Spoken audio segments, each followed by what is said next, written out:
The afternoon sun streamed through the windows of Lincoln Elementary Special Education classroom, casting golden rays across adaptive desks arranged in a perfect semicircle. At the center of this warm sanctuary sat Haley Pierce, her gentle hands guiding 8-year-old Lucy Fairbank as the little girl maneuvered her wheelchair closer to the art easel. "I can't make it look right, Miss Pierce," Lucy whispered, her voice trembling with frustration as she struggled to control the oversized paintbrush designed for her grip. The adaptive art tools felt clumsy in her small hands, and today's project seemed particularly challenging. Haley knelt beside Lucy's wheelchair, her warm amber eyes reflecting infinite patience and understanding. "Sweet girl, there's no wrong way to paint your heart," she said softly, placing her steady hand over Lucy's trembling fingers.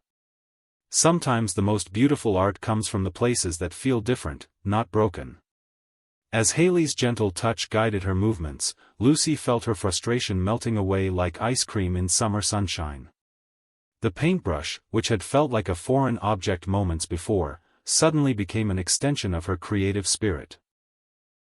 With newfound confidence blooming in her chest, she pressed the brush to paper, creating a burst of sunshine yellow that seemed to illuminate the entire classroom. "Look, Miss Pierce. I did it.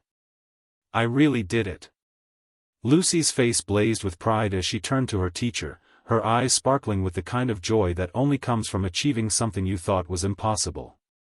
But this moment of triumph was about to become something far more significant than either of them could imagine.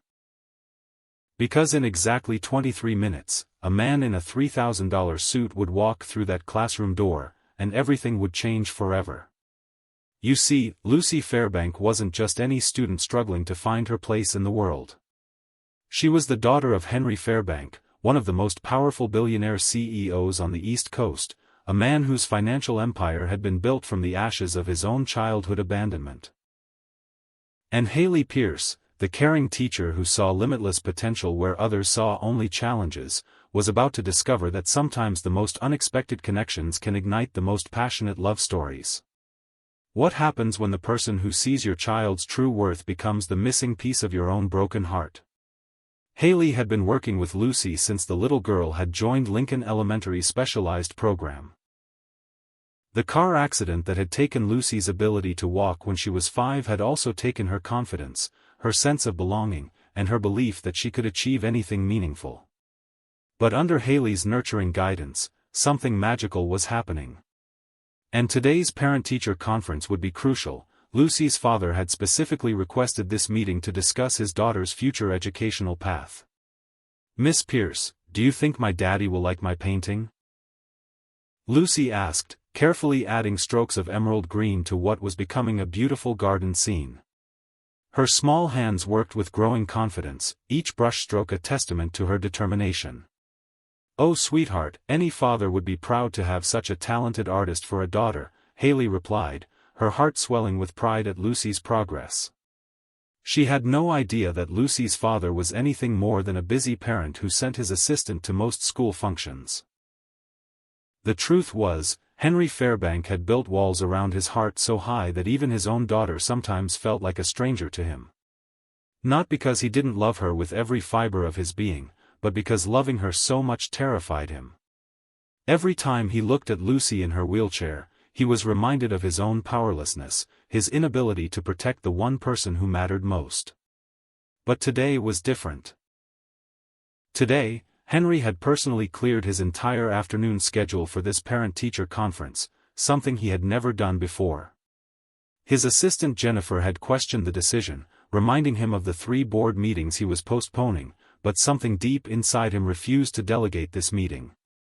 Lucy's progress reports had been encouraging, but he needed to see for himself what was happening in this classroom that was bringing light back into his daughter's eyes. As Lucy added the finishing touches to her masterpiece, the classroom door opened with a soft creak. Haley looked up, expecting to see another parent picking up their child, but instead found herself staring at a man who seemed to command the very air around him. Henry Fairbank appeared in the doorway, and Haley's first thought was how out of place he looked in the cheerful classroom setting. At 6'2", with dark hair showing distinguished silver at the temples and tired blue eyes that held both determination and uncertainty. He seemed like a man carrying the weight of the world on his shoulders. His charcoal gray suit was expensive but wrinkled from a long day, his tie slightly loosened, and there was something endearingly nervous in the way he clutched a leather portfolio while his gaze immediately, desperately sought out his daughter. "Daddy!" Lucy's face lit up like the 4th of July as she spun her wheelchair around to face him. "You came. You really came." The transformation in Henry's face was immediate and profound. The corporate mask slipped away, revealing a father's tender love mixed with heartbreaking uncertainty. "Of course I came, princess. I wouldn't miss seeing what you've been working on." Haley felt her breath catch in her throat as she watched this powerful man kneel down to Lucy's eye level, his expensive suit forgotten as he focused entirely on his daughter. There was something about the gentle way he spoke to Lucy, the careful attention he paid to her excited chatter about her painting, that sent an unexpected warmth spreading through Haley's chest. "Miss Pierce, this is my daddy," Lucy announced proudly, gesturing between them with paint-stained fingers. "Daddy, this is Miss Pierce. She's the best teacher in the whole world, and she makes me feel like I can do anything." Henry's eyes met Haley's for the first time, and the impact was like lightning striking twice in the same place. Time seemed to slow as their gazes locked, both feeling an electric awareness that had nothing to do with the fluorescent classroom lights and everything to do with recognition on the deepest level. "Mr. Fairbank," Haley managed, her professional composure intact despite the flutter in her stomach. "It's wonderful to finally meet you. Lucy talks about you constantly." "The pleasure is entirely mine, Miss Pierce," Henry replied, his voice deeper and rougher than she had expected. As he stood to his full height, extending his hand for a professional handshake, neither of them was prepared for what happened next. Their hands touched, and the world shifted on its axis. If you haven't already, hit that subscribe button and join our Dear Love Diaries family. Your special place in this community of heartfelt stories is waiting for you. These passionate journeys of souls connecting against all odds have brought together thousands of beautiful hearts just like yours. Make sure you hit the bell too, so you'll know immediately when a new story unfolds in our diary of love.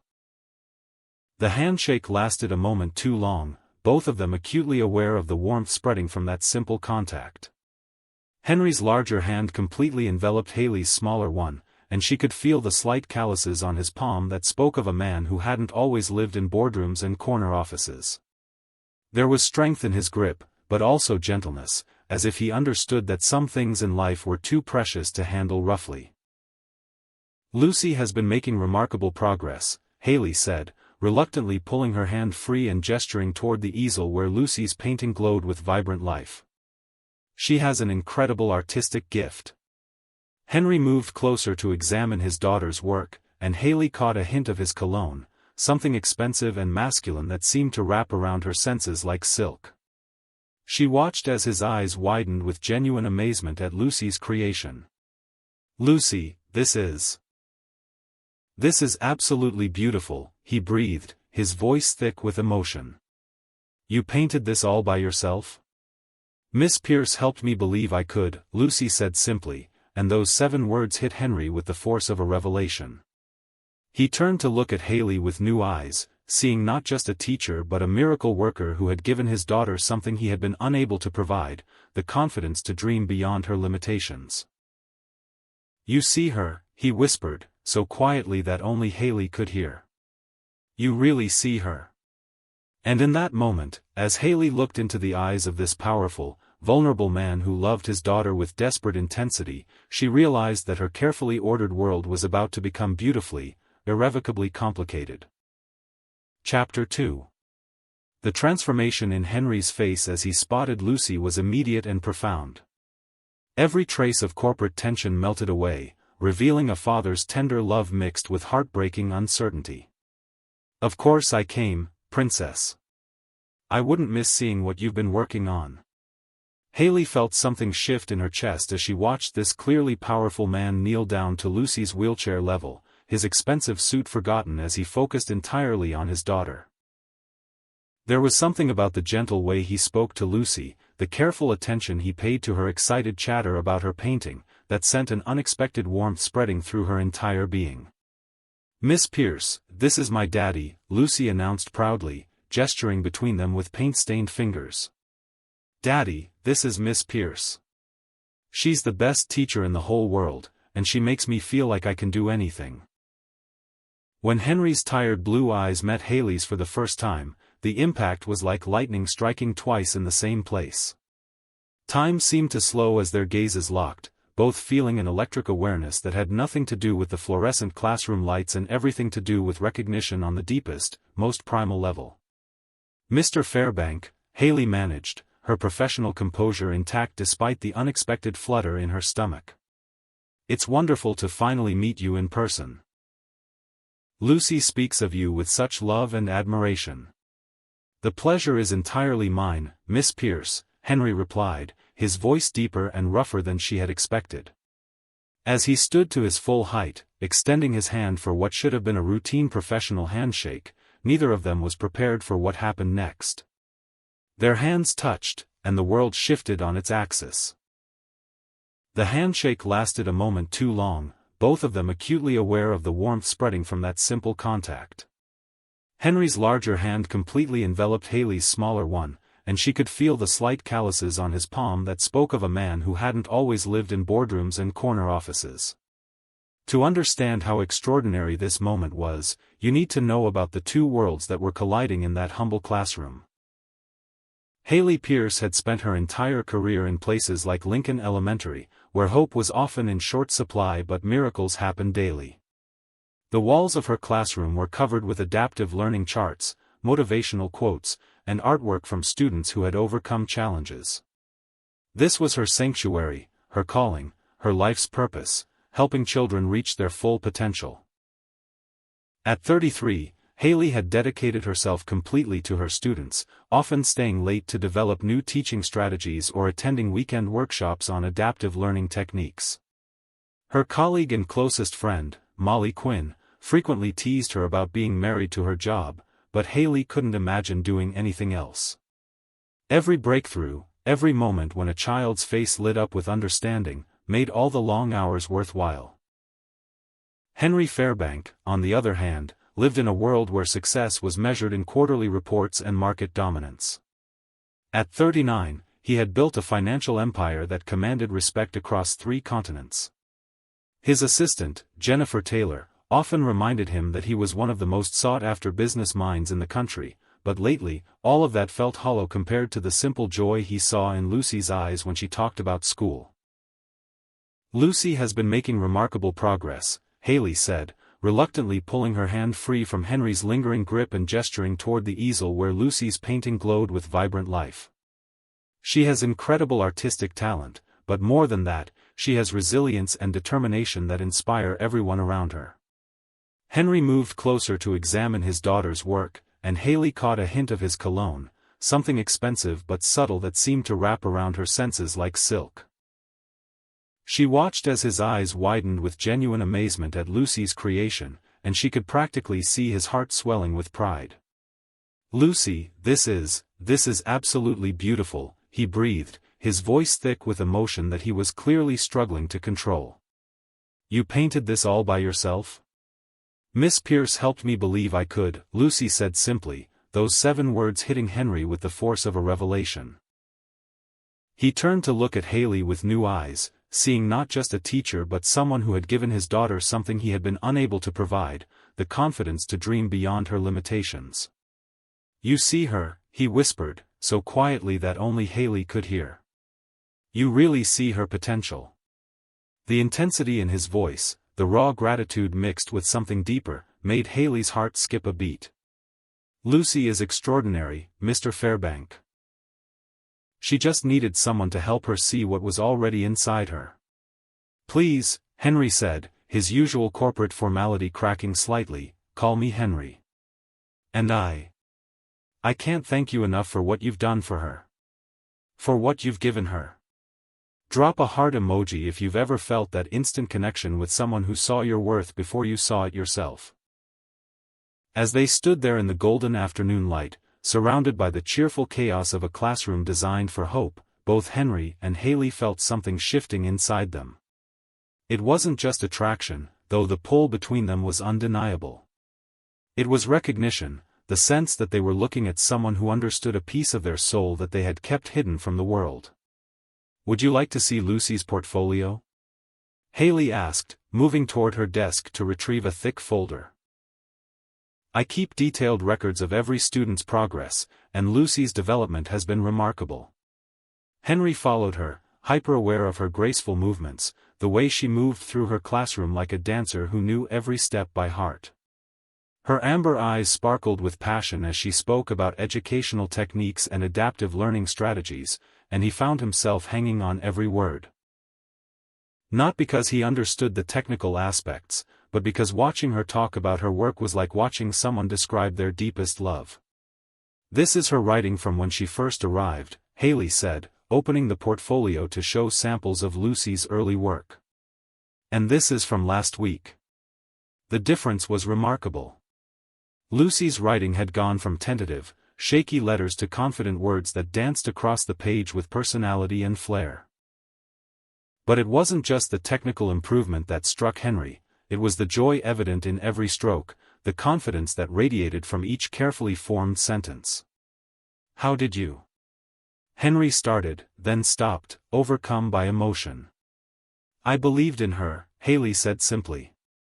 "Sometimes that's all it takes, someone who refuses to see limitations and insists on seeing possibilities instead." Their eyes met again, and this time neither looked away.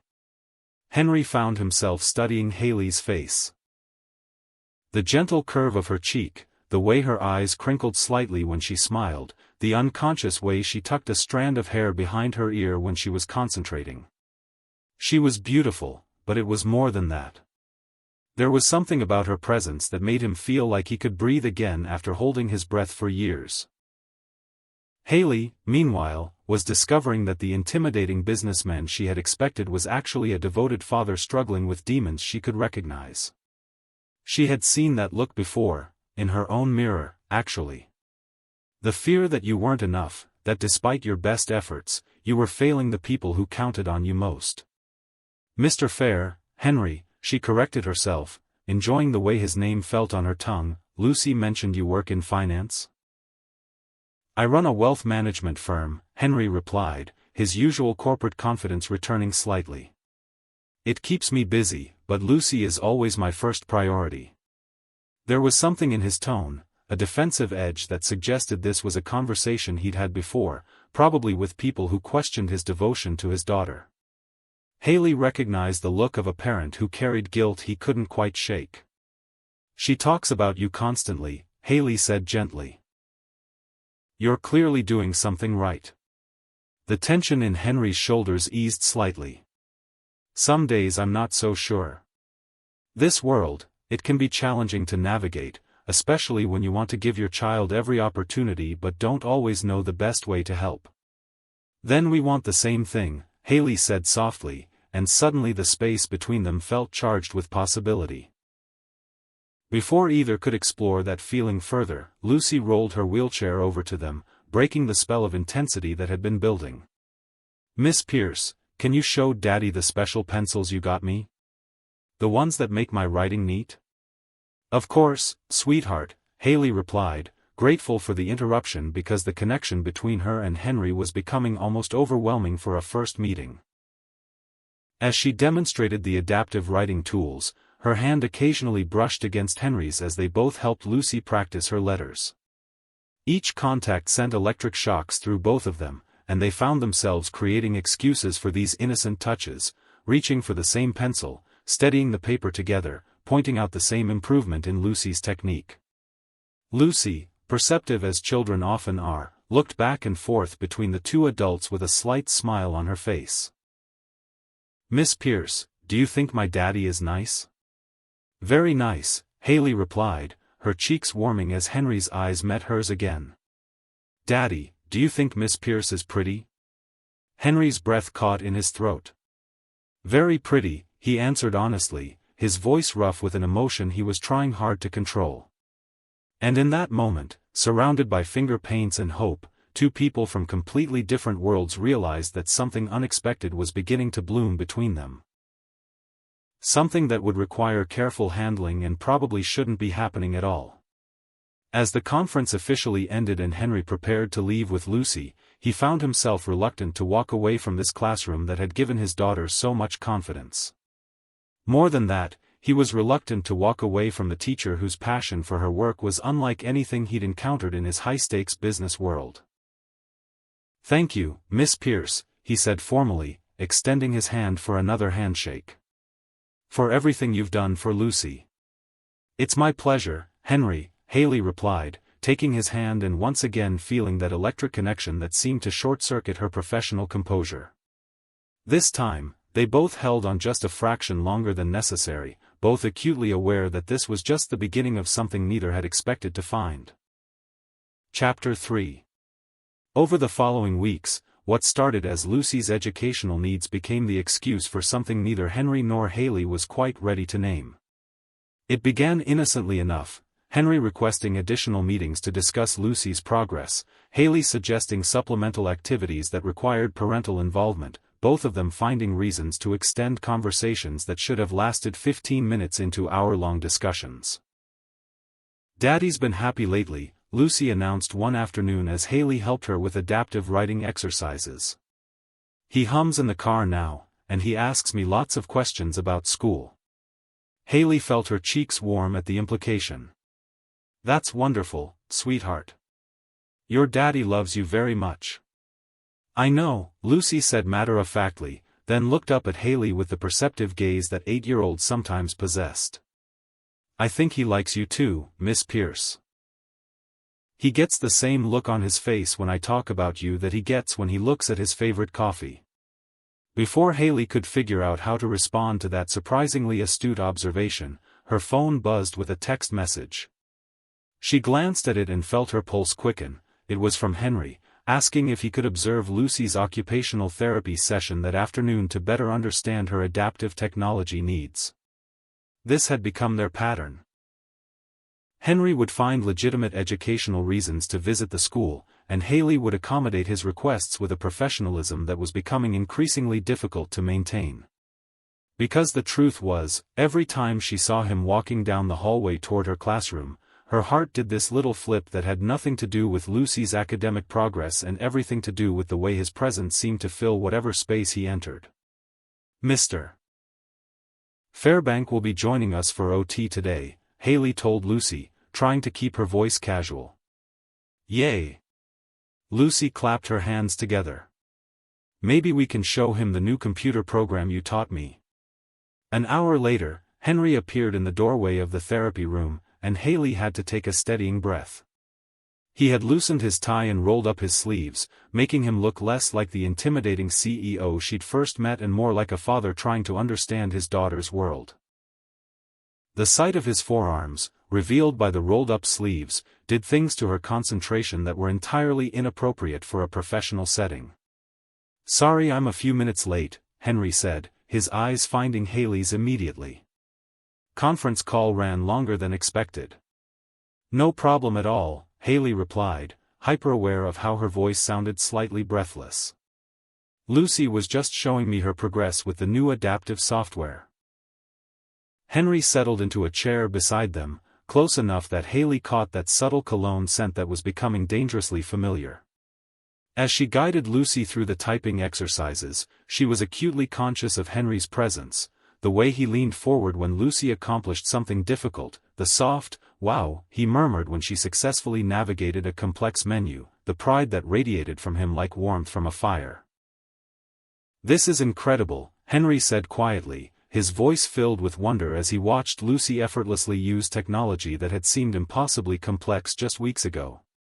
"She's like a completely different child from the one who started here." "She's the same amazing child," Haley corrected gently, their eyes meeting over Lucy's head. "She just needed the right tools and someone who believed in her potential." The gratitude in Henry's gaze was so intense it made Haley's breath catch.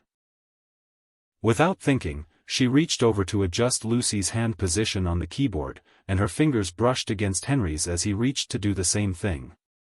The contact lasted only a second, but it sent electricity shooting up her arm and straight to her heart. "Sorry," they both murmured simultaneously, then shared a look that was anything but sorry. Lucy, absorbed in her typing exercise, missed the moment entirely. But Haley felt like every nerve ending in her body had suddenly come alive. "Miss Pierce," Lucy said, looking up from the screen, "can you show Daddy how the voice recognition software works? I told him about it, but I think he'd like to see it." "Of course," Haley agreed, grateful for something to focus on besides the way Henry's proximity was affecting her ability to think clearly. As she demonstrated the software, explaining how it could help students with mobility challenges complete written assignments, she was hyper-aware of Henry's attention. Not just on the technology, but on her. She could feel his gaze on her face as she spoke, could sense his interest in every word she said about adaptive learning strategies.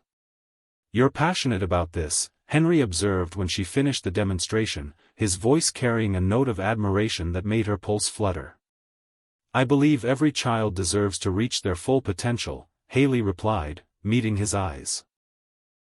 "Sometimes it just takes creativity and patience to find the right approach." "Lucy is lucky to have you," Henry said quietly, and there was something in his tone that suggested he might be thinking about more than just teacher-student relationships. Their conversation was interrupted by Lucy's excited squeal as she successfully completed a challenging typing exercise. In the celebration that followed, high fives and praise and Lucy's radiant smile. Haley and Henry found themselves caught up in shared joy that felt remarkably like a family moment.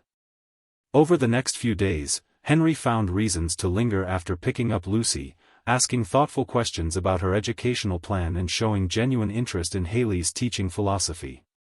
These conversations often stretched well past the official end of the school day, both of them reluctant to end interactions that had become the highlight of their respective days.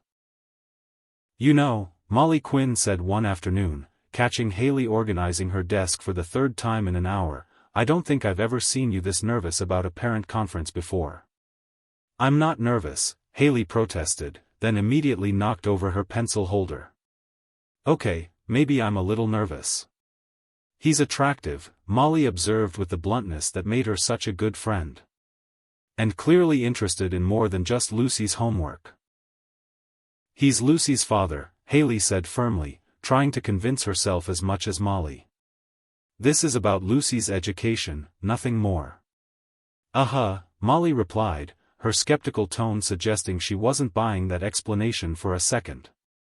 "And I suppose that's why you've been wearing makeup to work every day and actually doing something with your hair?" Haley touched her hair self-consciously.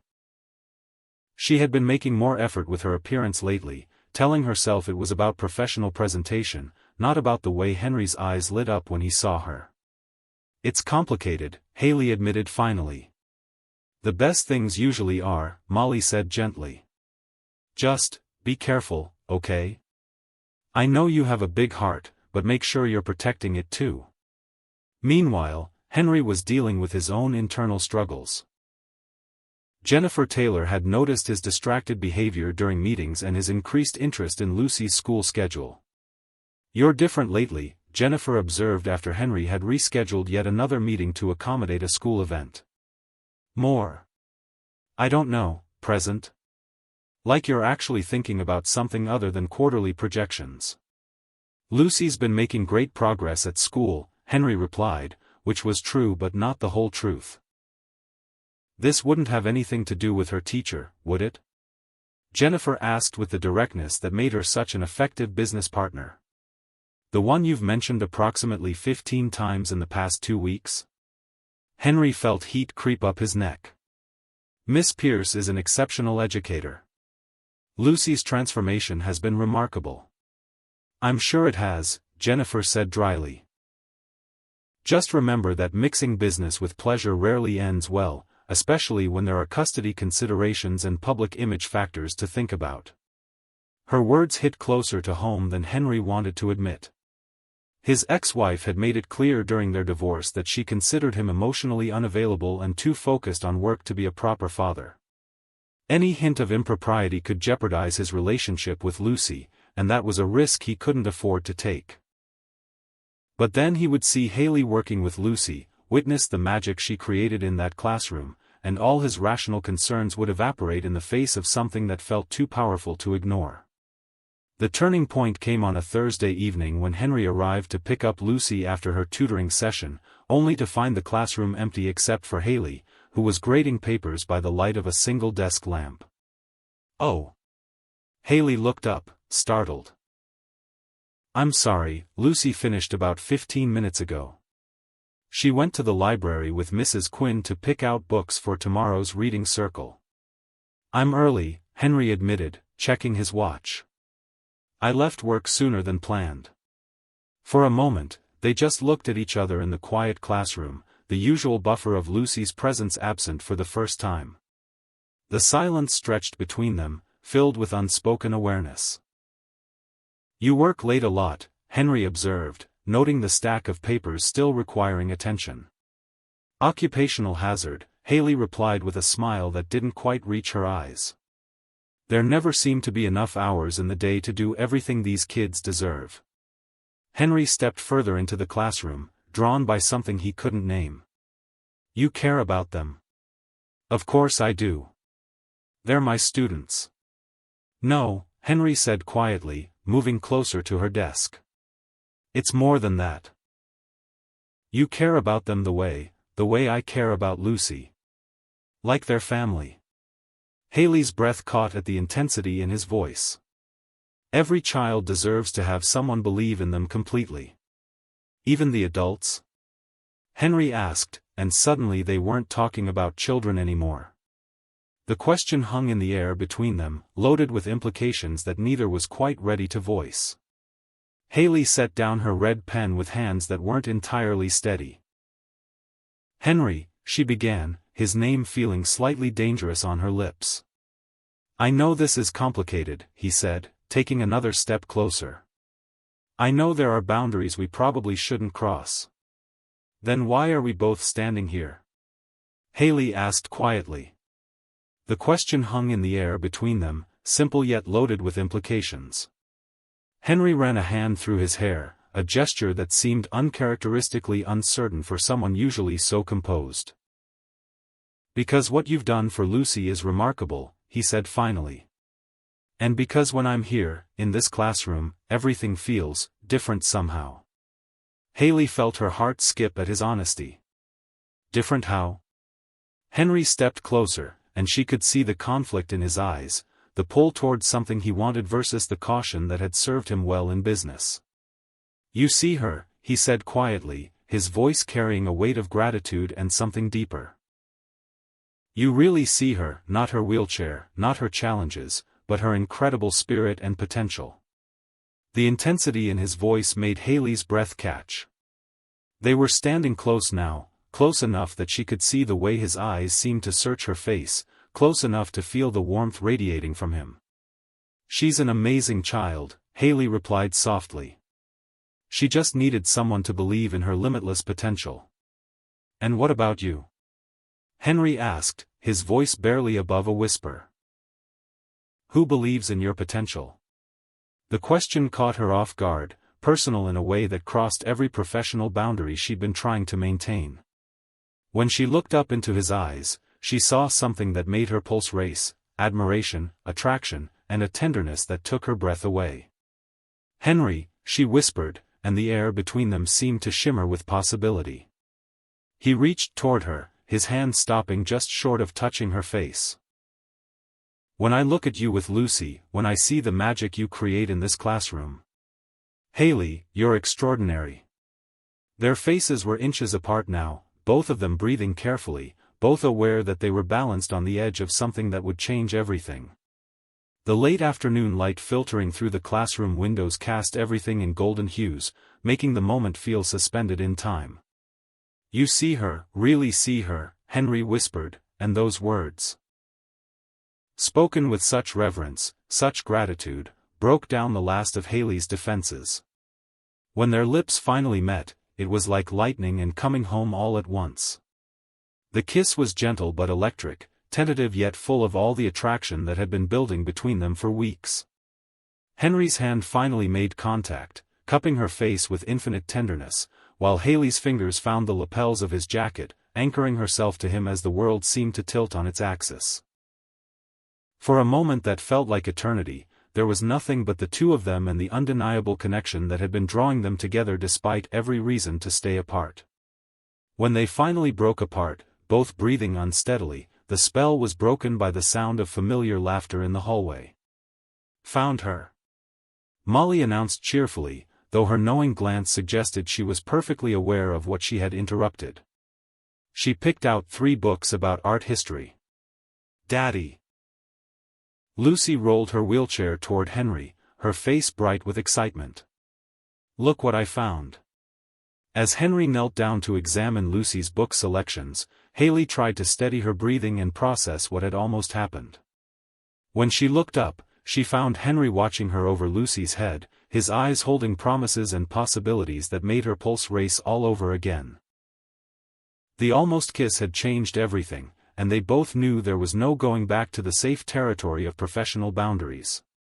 The question now was whether they had the courage to move forward into the beautiful, terrifying unknown that lay ahead. Chapter 4. They sprang apart just as Molly appeared in the doorway with Lucy, both of them trying to look casual while their hearts hammered against their ribs like caged birds. "Found her," Molly announced cheerfully, though her knowing glance between Henry and Haley suggested she was perfectly aware of the charged atmosphere in the room. She picked out 3 books about art history. "Daddy." Lucy rolled her wheelchair toward Henry, her face bright with excitement, blissfully unaware of the tension crackling between the two adults. "Look what I found. There's a whole book about painters who painted even when they couldn't see very well." As Henry knelt down to examine Lucy's book selections, Haley tried to steady her breathing and process what had just happened. The kiss had lasted only moments, but it felt like everything had shifted permanently. When she caught Henry's eye over Lucy's head, the heat in his gaze told her he was experiencing the same earth-shaking realization. The days that followed were a careful dance of professional propriety mixed with stolen glances and conversations that carried double meanings. Neither of them mentioned the kiss directly, but it hung between them like a promise, making every interaction feel charged with electricity. It started innocently enough. Henry calling that evening to thank Haley for staying late to help Lucy with a particularly challenging art project. "I just wanted you to know how much I appreciate what you did today," Henry said, his voice warm through the phone. "Lucy couldn't stop talking about the painting technique you taught her." "She's incredibly talented," Haley replied, settling into her couch with a cup of tea. "And determined. When she sets her mind to something, she doesn't give up." "She gets that from her mother," Henry said, then paused. "Actually, maybe from both sides. I can be pretty stubborn when it comes to things that matter." There was something in his tone that made Haley's pulse quicken. "And what matters to you, Henry?" The question hung in the air for a moment before Henry answered quietly, "These days? Making sure Lucy knows she can achieve anything. And, these conversations with you." These phone calls became a ritual over the following weeks. Henry would call after Lucy was asleep, ostensibly to discuss her progress or upcoming school events, but their conversations inevitably drifted into more personal territory. "Miss Pierce seems different lately," Lucy observed one evening as Henry helped her with homework at their kitchen table. "She smiles more, and she gets excited when she talks about our phone calls." Henry nearly choked on his coffee. "Our phone calls? When you call to talk about my schoolwork. She told me you ask really good questions about art and reading." Lucy looked up from her worksheet with innocent curiosity. "Do you like talking to Miss Pierce, Daddy?" "She's very dedicated to her students," Henry said carefully, trying not to think about how much he looked forward to those evening conversations. "I think she likes you too," Lucy announced with 8-year-old confidence. Yesterday she asked if you were eating enough vegetables, and she seemed worried when I said you work really late. The revelation that Haley was thinking about his well-being sent an unexpected warmth through Henry's chest. Meanwhile, Haley was dealing with her own observations from Molly, who had developed an unfortunate talent for appearing whenever Haley's phone rang in the evening. "Let me guess," Molly said one afternoon, watching Haley check her phone for the third time during lunch. "Waiting for a call from a certain well-dressed parent?" "He calls to discuss Lucy's progress," Haley protested, but her defensive tone gave her away. "Right. And I suppose that's why these progress discussions last over an hour and leave you smiling like you've won the lottery?" Haley felt her cheeks warm. "We talk about educational strategies." "What kind of educational strategies had you laughing so hard last night that I could hear you through the walls?" Molly leaned forward with the expression of someone who had known her friend for years. "Haley, I can see you're falling for him. Just, be careful. Men like Henry Fairbank live in a different world than we do." The reminder of their different circumstances stung more than Haley wanted to admit. That afternoon, as if summoned by her doubts, Henry appeared in her classroom doorway during her planning period. He looked hesitant, almost nervous, which was so different from his usual composed demeanor that it made her heart flutter. "I hope I'm not interrupting," he said, though the question in his eyes suggested he was asking about more than just her work schedule. "Not at all," Haley replied, gesturing to the papers spread across her desk. "Just reviewing Lucy's portfolio. She had another breakthrough today with her creative writing." Henry's face lit up with genuine pride. "Really? She's been so excited about the story she's been working on. She wrote a piece about a young inventor who creates special wheels for her chair that can fly," Haley said, pulling out Lucy's work. "The detail and imagination are remarkable. But more than that, the confidence in her writing has grown so much." As Henry read Lucy's story, Haley watched his expression transform from pride to something deeper, wonder, perhaps, at seeing his daughter's inner world expressed so beautifully. "This is incredible," he said softly. "She's never written anything like this before. She's always had this creativity inside her," Haley explained. "She just needed the right encouragement to let it out. Her progress in the last few weeks has been extraordinary." Their eyes met over Lucy's story, and Haley felt that familiar flutter of connection. "Henry, I wanted to talk to you about the other day. About what happened between us." The air between them immediately grew thick with tension. Haley set down her pen, giving him her full attention. "Henry, I need you to know," he interrupted gently, "that I don't regret it." "The kiss. What happened between us?" Relief flooded through her, followed immediately by apprehension. "I don't regret it either. But it complicates things," Henry finished, moving closer to her desk. "I know. Believe me, I've thought of little else." "Have you?" The question slipped out before she could stop it, revealing more vulnerability than she intended. Henry's expression softened. "Haley, you have to know how extraordinary you are. What you've done for Lucy, the way you see potential where others see problems, you've changed our lives." "Lucy did the hard work," Haley protested. "I just provided the tools." "No," Henry said firmly, leaning against her desk in a way that brought him closer to where she sat. "You provided something much more valuable than tools. You provided belief. Hope. You made her feel like she could conquer the world." The gratitude in his voice was overwhelming, but Haley found herself wanting more than gratitude. "And what about you, Henry? What did I provide for you?" He was quiet for a long moment, studying her face with an intensity that made her pulse race. "You reminded me what it feels like to want something more than just success," he said finally. "You made me remember that there are things in life worth taking risks for." The confession hung between them, heavy with implication. Haley felt her resolve wavering under the weight of his honesty. "What kind of risks?" she asked softly. Instead of answering immediately, Henry reached into his jacket and pulled out a small white envelope. Lucy's school is having their annual art showcase next Friday evening. I was wondering, would you like to have dinner with me afterward? Not as Lucy's teacher and her father, but as us. Haley stared at the invitation, because that's what it was, really, an invitation to cross the line from professional to personal in a way that couldn't be undone. Her rational mind supplied a dozen reasons to say no: the potential complications, the gossip it might generate, the risk to her professional reputation. But her heart was singing a different tune entirely.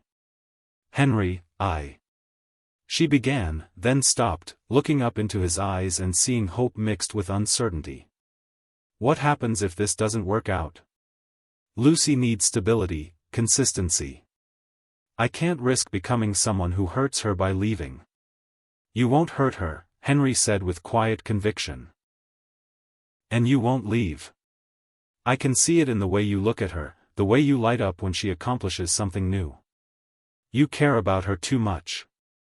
I do care about her, Haley admitted. More than I probably should, professionally speaking. And what about me? Henry asked, his voice dropping to that rough whisper that made her knees weak. Do you care about me too much, professionally speaking? The question was a challenge and a plea wrapped in hope. Haley found herself standing, moving around her desk until she was close enough to see the flecks of silver in his blue eyes. Yes, she whispered, the admission feeling like stepping off a cliff. I care about you far more than I should.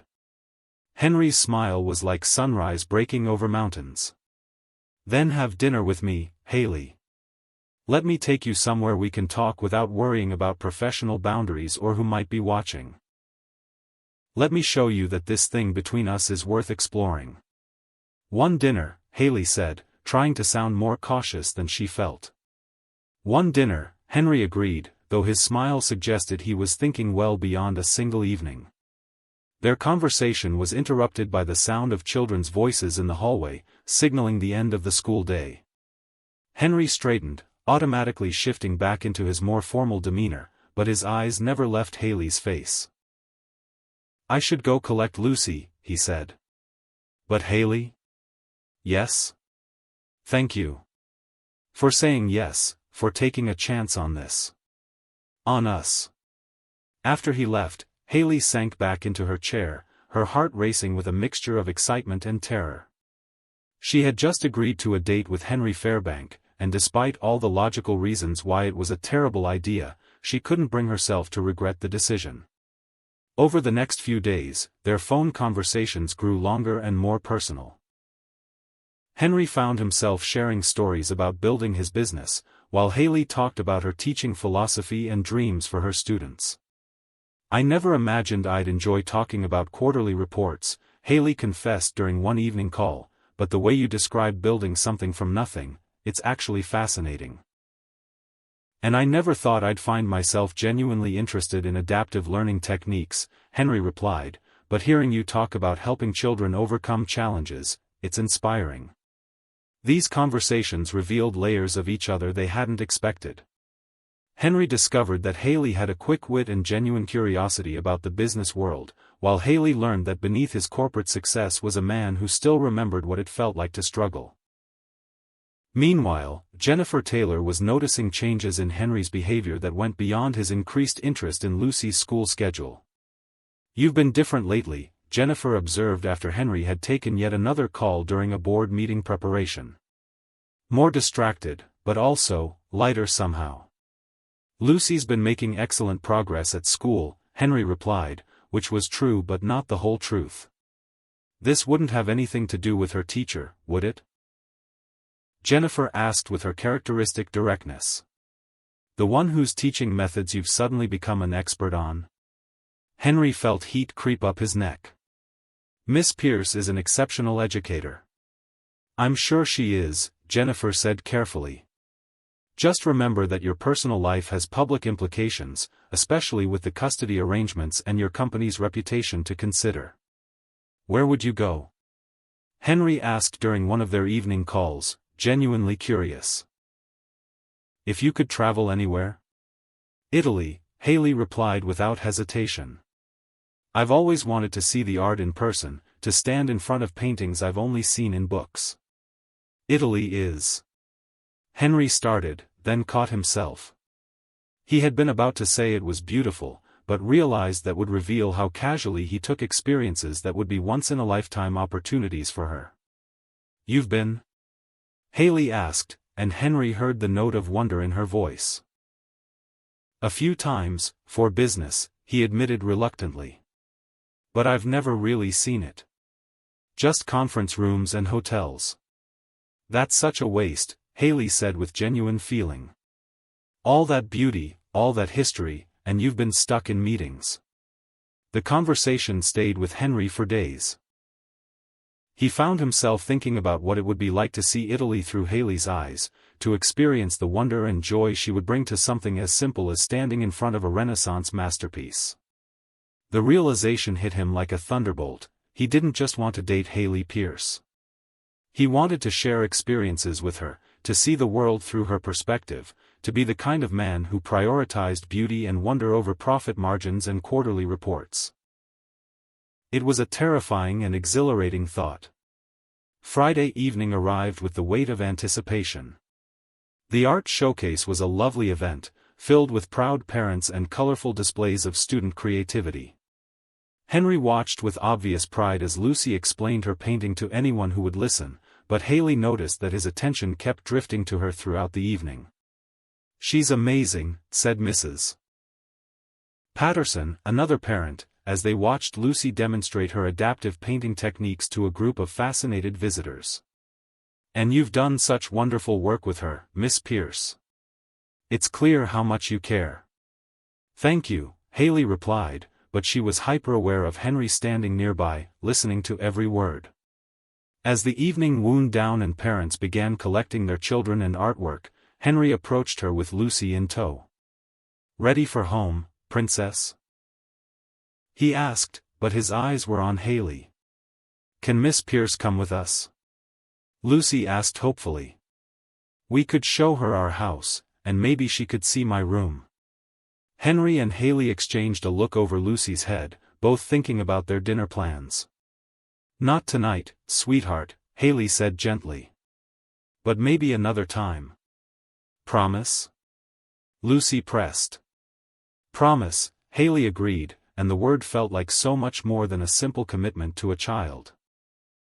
An hour later, after Lucy had been dropped off with her scheduled weekend babysitter, Henry picked up Haley from her apartment. She had changed into a soft green dress that brought out the gold flecks in her amber eyes, and when Henry saw her walking toward his car, he felt his breath catch in his throat. You look beautiful, he said as he opened the car door for her, and the sincerity in his voice made her cheeks warm. Thank you, she replied, sliding into the passenger seat of his sleek sedan. This is a very nice car. Henry paused before closing her door, struck by the simple pleasure she took in something he barely noticed. It gets me where I need to go, he said, but he was already thinking about how many other things in his life he had stopped really seeing. The restaurant Henry had chosen was elegant but not intimidating, the kind of place that whispered rather than shouted its sophistication. As they were seated at a quiet corner table, Haley felt a flutter of nervousness that had nothing to do with the upscale setting and everything to do with the man across from her. This is strange, Haley said as they settled into their seats. Strange how? Henry asked, concerned that he had already made some mistake. Good strange, Haley clarified quickly. It's just.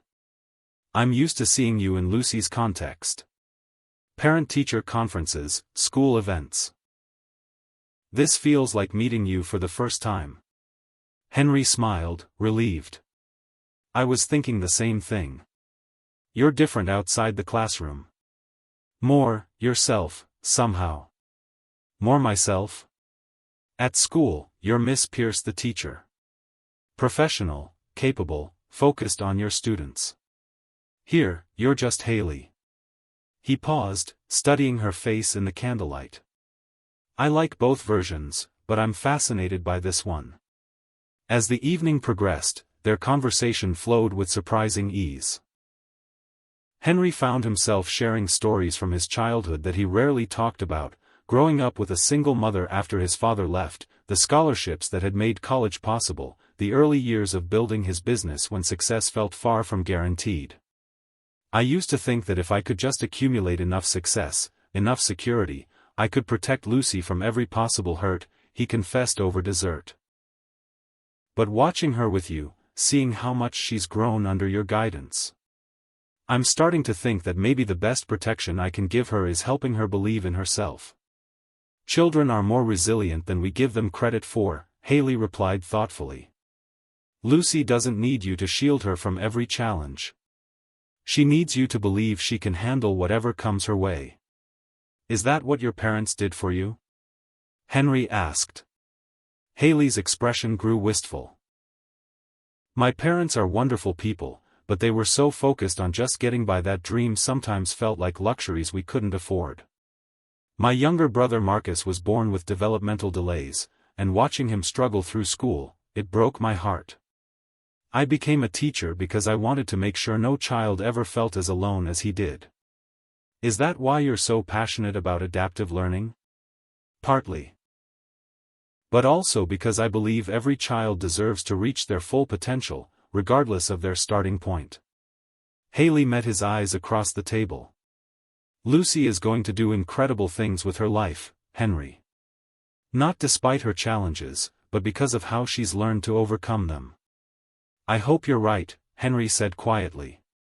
"I am right," Haley replied with conviction. "And deep down, you know it too. You're an amazing father, Henry.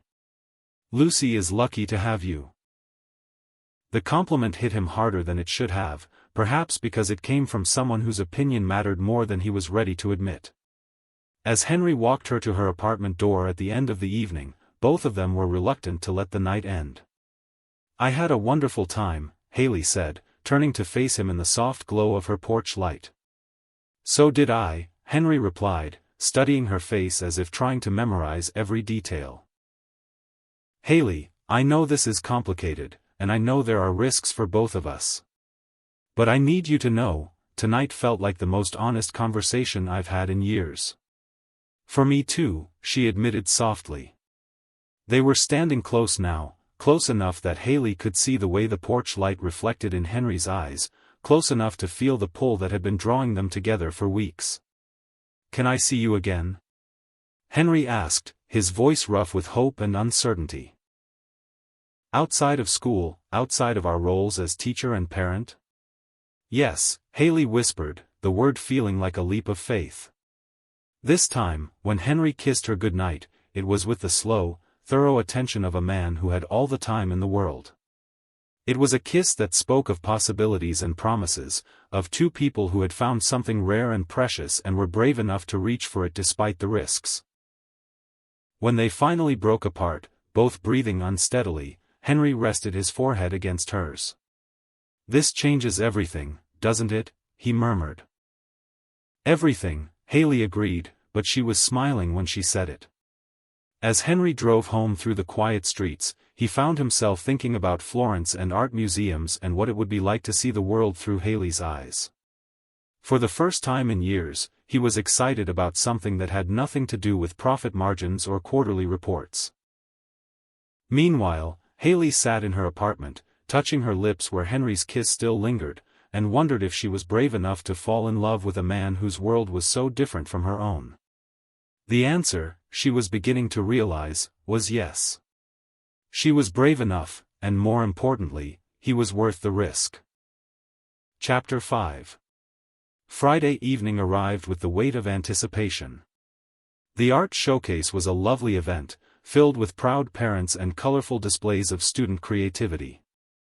Henry watched with obvious pride as Lucy explained her painting to anyone who would listen, but Haley noticed that his attention kept drifting to her throughout the evening. "She's amazing," said Mrs. Patterson, another parent, as they watched Lucy demonstrate her adaptive painting techniques to a group of fascinated visitors. "And you've done such wonderful work with her, Miss Pierce. It's clear how much you care." "Thank you," Haley replied, acutely aware of Henry standing nearby, listening to every word. As the evening wound down and parents began collecting their children and artwork, Henry approached her with Lucy in tow. "Ready for home, princess?" he asked, but his eyes were on Haley. "Can Miss Pierce come with us?" Lucy asked hopefully. "We could show her our house." Henry and Haley exchanged a look over Lucy's head, both thinking about their dinner plans. "Not tonight, sweetheart," Haley said gently. "But maybe another time." "Promise?" Lucy pressed. "Promise," Haley agreed, the word feeling like so much more than a simple commitment to a child. Their dinner that evening had been perfect. The kind of night that made everything feel possible. But in the weeks that followed, the glow of their growing relationship began to cast shadows that neither had anticipated. It started with small things. A pause in conversation when Haley mentioned needing to save up for new classroom supplies, while Henry's watch cost more than her monthly salary. The awkward moment when he casually mentioned a business dinner that cost more than she spent on groceries in a month. The growing awareness that their worlds, while connected through Lucy, operated on completely different scales. "You've been quiet lately," Henry observed during one of their evening phone calls. "Everything okay?" Haley hesitated, curled up on her modest couch in her one-bedroom apartment. Through her window, she could see the lights of downtown where Henry's penthouse overlooked the city like a modern castle. "Just thinking about things," she said finally. "What kind of things?" "Henry, what are we doing here?" The question escaped before she could stop it. "I mean, really. What's the endgame?" The silence on the other end of the line stretched long enough to make her heart sink. "I don't understand," Henry said carefully. "We live in completely different worlds," Haley said, the words tumbling out now that she'd started. "You casually mention business trips to Europe while I clip coupons to afford dinner out. You drive a car that costs more than I make in 2 years. Your daughter goes to private lessons that cost more than my rent. Those things don't matter," Henry said firmly, but she could hear the uncertainty creeping into his voice. "Don't they? When your business associate warns you about public perception and custody implications? When my colleague reminds me that men like you don't usually end up with women like me?" The conversation ended with both of them feeling bruised and confused, neither quite sure how their beautiful beginning had suddenly become so complicated. Things became more strained when Principal Julie Banks called Haley into her office the following Monday morning, accompanied by Dr. Richardson from the district's administrative office. "Haley, we need to discuss a formal complaint that's been filed regarding your conduct with the Fairbank family," Principal Banks said, her tone grave in a way that immediately set Haley's heart racing. "A formal complaint?" Haley asked, settling into the uncomfortable chair across from the principal's desk. Dr. Richardson opened a file folder and consulted his notes. "We've received allegations that you've engaged in an inappropriate personal relationship with a student's parent, which violates district policy regarding professional boundaries. There are also concerns about preferential treatment being given to the student involved." Haley felt the blood drain from her face.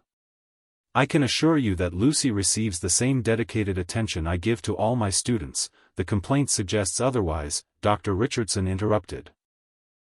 "It alleges that you've been meeting with Mr. Fairbank outside of school hours, that there have been personal gifts exchanged, and that your judgment regarding the student's educational needs has been compromised by your personal feelings."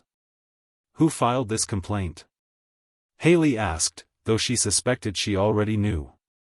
"The identity of the complainant is confidential," Principal Banks replied. "However, the allegations are serious enough to warrant a full investigation.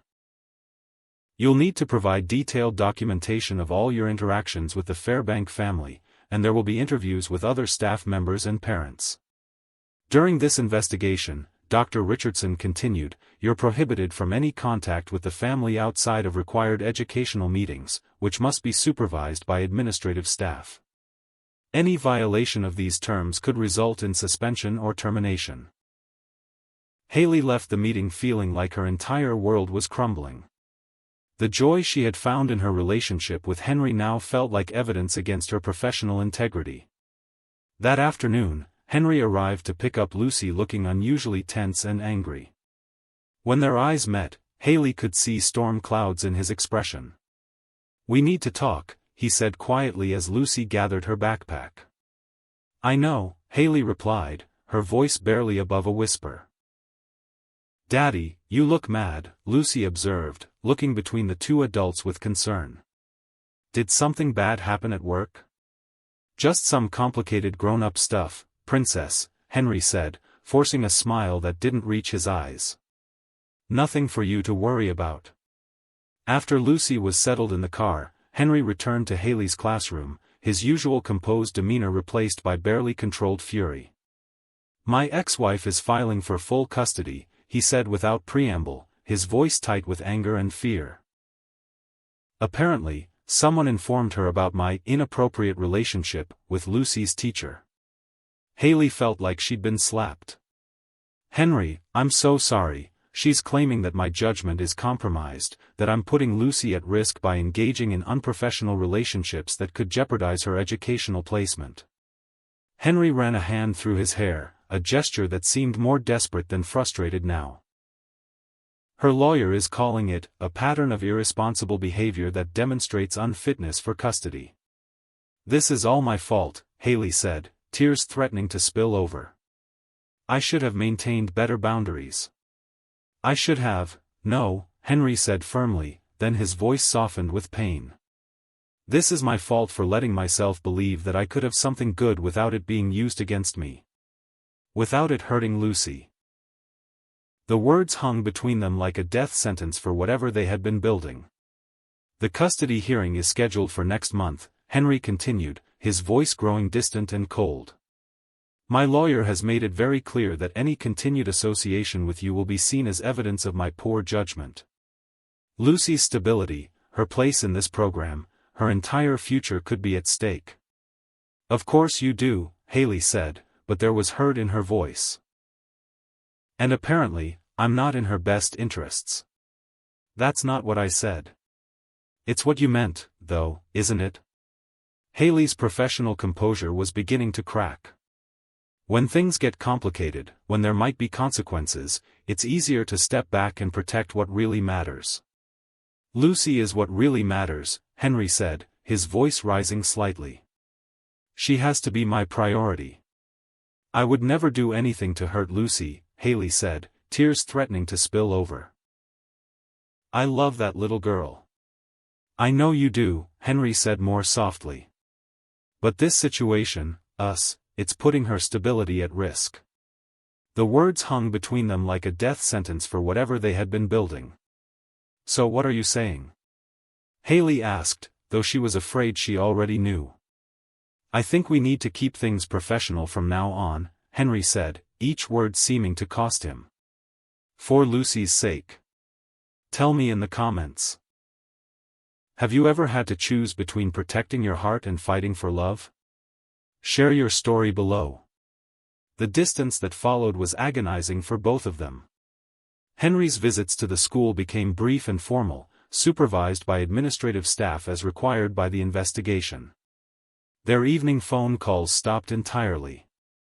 Lucy, perceptive as always, noticed the change immediately but couldn't understand the cold formality that had replaced the warmth she'd grown accustomed to. "Why can't I talk to Miss Pierce on the phone anymore?" Lucy asked one evening as Henry helped her with homework. "She used to call to see how my writing was going." "The school has new rules about teacher-parent communication," Henry said carefully, hating himself for the half-truth. "It's nothing personal." But it felt deeply personal to everyone involved. Meanwhile, Haley was struggling to maintain her composure during the investigation. Dr. Richardson's interviews were thorough and invasive, questioning every interaction she'd had with the Fairbank family, every educational decision she'd made regarding Lucy's program. "Several colleagues have noted that you've shown unusual dedication to this particular student," Dr. Richardson observed during one particularly difficult session. Can you explain why Lucy Fairbank receives what appears to be preferential treatment? Lucy receives individualized attention based on her specific educational needs, Haley replied carefully. As do all my students. I maintain detailed documentation of her progress, her challenges, and the adaptive strategies we've implemented. But you don't make personal phone calls to other parents, do you? I communicate with all parents as needed regarding their children's progress. Miss Pierce, we have testimony suggesting that your calls to Mr. Fairbank often lasted over an hour and covered topics well beyond educational matters. Is that accurate? Haley felt trapped by the truth. We discussed Lucy's needs comprehensively. Her home environment, her emotional well-being, the support structures that would best serve her development. It was technically true, but she could see in Dr. Richardson's expression that he wasn't convinced. The investigation also threatened the broader special education program. Concerns about inappropriate relationships between staff and parents led to increased scrutiny of the entire department's practices. If this investigation concludes that professional boundaries were violated, Principal Banks warned Haley privately, it could jeopardize funding for our adaptive learning initiatives. The district is already looking for reasons to cut specialized programs. The weight of potentially destroying not just her own career, but the educational opportunities for dozens of children like Lucy, was crushing. Meanwhile, Henry was struggling with his own regrets. Work, which had always been his refuge, felt hollow and meaningless. Jennifer noticed his distraction during meetings and his general air of misery. You look terrible, she observed after a particularly difficult board presentation where Henry had seemed completely disengaged. Thank you for that helpful assessment, Henry replied dryly. I'm serious, Henry. When's the last time you slept? Or ate a real meal? I'm fine. No, you're not. You're miserable, and it's affecting your work. Jennifer leaned back in her chair, studying him with the analytical eye that made her such an effective business partner.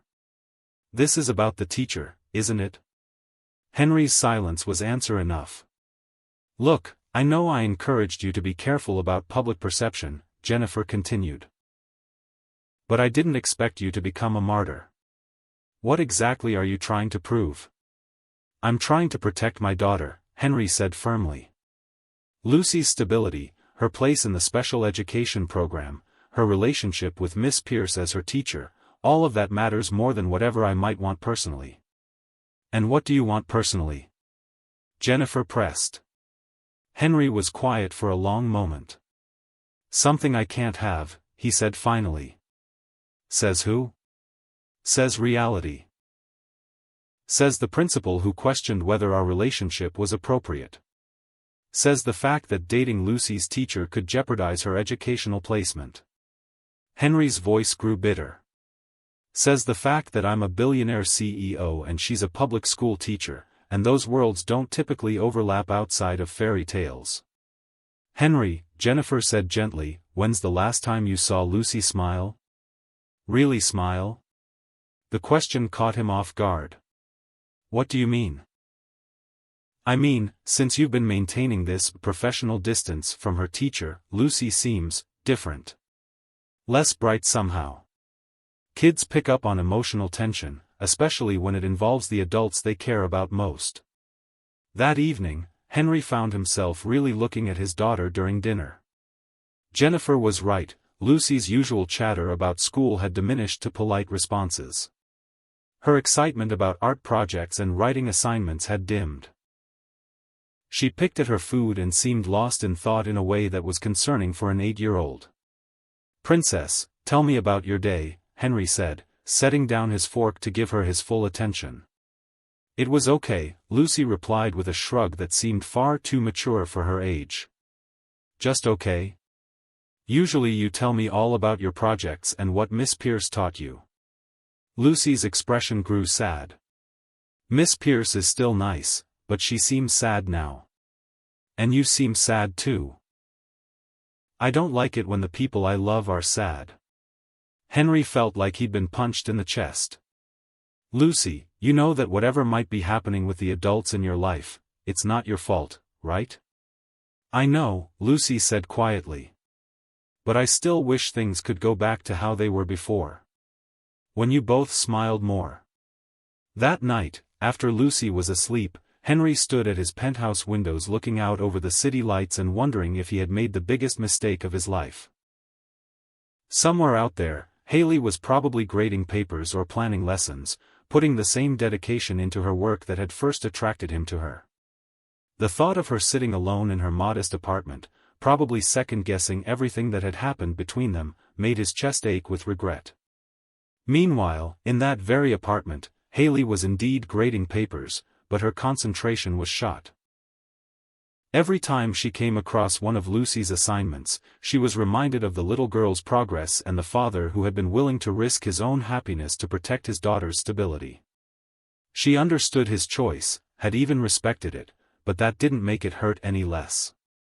Molly had tried to comfort her with ice cream and romantic comedies, but nothing could fill the void that Henry and Lucy had left in her daily life. She still saw Lucy every day at school, of course, but the easy warmth of their interactions was clouded by the tension with Henry.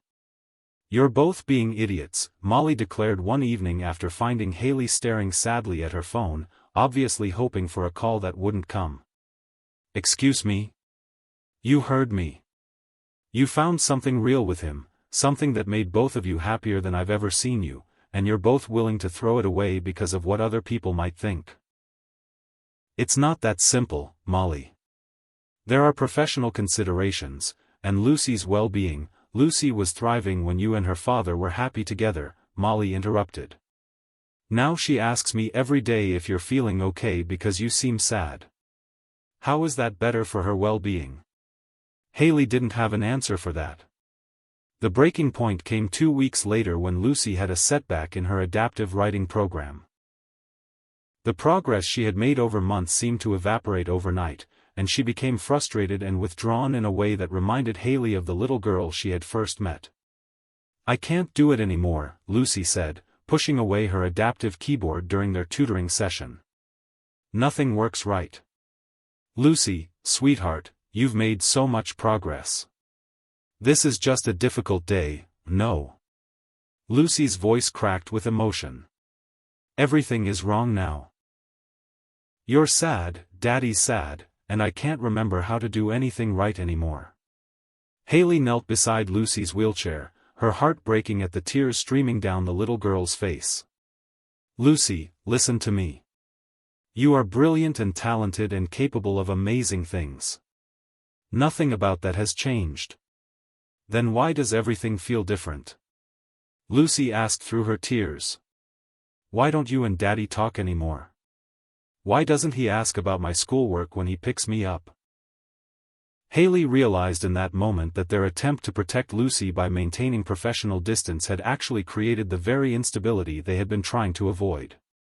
Their little girl was caught in the middle of their adult complications, and she was suffering for it. "Lucy," Haley said gently, "sometimes adults make things more complicated than they need to be. But I want you to know that no matter what happens between your daddy and me, my feelings for you will never change.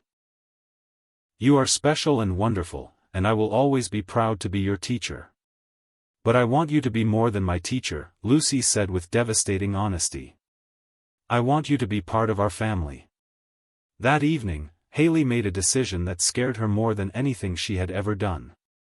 She picked up her phone and dialed Henry's number, her hands shaking as she waited for him to answer. "Haley?" Henry's voice was surprised, hopeful, and guarded all at once. "We need to talk," she said. "About Lucy, about us, about what we're doing to that little girl by trying to protect her from something that was never a threat to begin with." "Haley, I don't think, she had a breakdown today, Henry. She's regressing in her schoolwork, she's withdrawing emotionally, and she asked me why everything feels different." Haley's voice grew stronger as she spoke. "We thought we were protecting her by staying apart, but we're actually hurting her." The silence on the other end of the line stretched so long that Haley wondered if the call had dropped. "Where do you want to meet?" Henry asked finally, his voice rough with emotion. "Your place," Haley said, surprising herself with her boldness. "It's time I saw your world, and it's time we figured out how to make this work instead of all the reasons why it can't." As she hung up the phone and prepared to leave her apartment, Haley realized that she was done being afraid of the differences between their worlds. Love was worth fighting for, and more importantly, Lucy was worth fighting for. The question now was whether Henry was ready to fight too, or if the fear of losing what he already had would keep him from reaching for what they could have together. Chapter 6. 3 days before the custody hearing, fate intervened in the form of a citywide power outage that would change everything. It started as an ordinary Friday evening. The school's annual science fair had been moved to the evening to accommodate working parents, and despite everything that had happened, Henry had promised Lucy he would attend.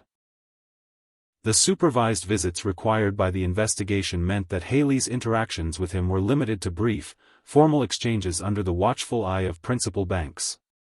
"Miss Pierce, look!" Lucy called out from her wheelchair, her face brightening for the first time in weeks as she showed off her volcano project. It actually erupted. Haley knelt beside Lucy's display, her heart lifting at the genuine excitement in the little girl's voice. For a moment, it felt like the old days when learning was pure joy rather than something overshadowed by adult complications. "This is incredible, Lucy," Haley said, examining the papier-mâché volcano with genuine admiration. "Tell me about how you made the eruption work." As Lucy launched into an animated explanation of baking soda and vinegar reactions, Haley was vaguely aware of Henry approaching their table. Even with everything that had happened between them, even with the investigation and custody battle creating walls between them, she still felt that familiar flutter when he was near. "Very impressive, Princess," Henry said, his voice carefully neutral as he examined Lucy's project. He nodded politely to Haley. "Miss Pierce." "Mr. Fairbank," Haley replied with equal formality, though she noticed the dark circles under his eyes and the tension in his shoulders that spoke of sleepless nights and impossible stress. Their stilted interaction was interrupted when the lights flickered once, twice, then died completely, plunging the entire school into darkness. Emergency lighting kicked in briefly, then failed as well, leaving the science fair bathed in an eerie twilight from the windows. "Everyone remain calm," Principal Banks announced over the confused murmur of parents and children. "This appears to be a widespread power outage. Please stay where you are while we assess the situation." In the darkness, Haley instinctively moved closer to Lucy's wheelchair, her teacher instincts overriding everything else. She felt rather than saw Henry do the same, both of them flanking Lucy protectively. "Miss Pierce?" Lucy's voice was small and uncertain in the darkness. "What's happening?" "Just a power outage, sweetheart," Haley said, reaching for Lucy's hand. "Nothing to worry about. The emergency generators should have kicked in by now," Henry said quietly, his business mind automatically assessing the situation.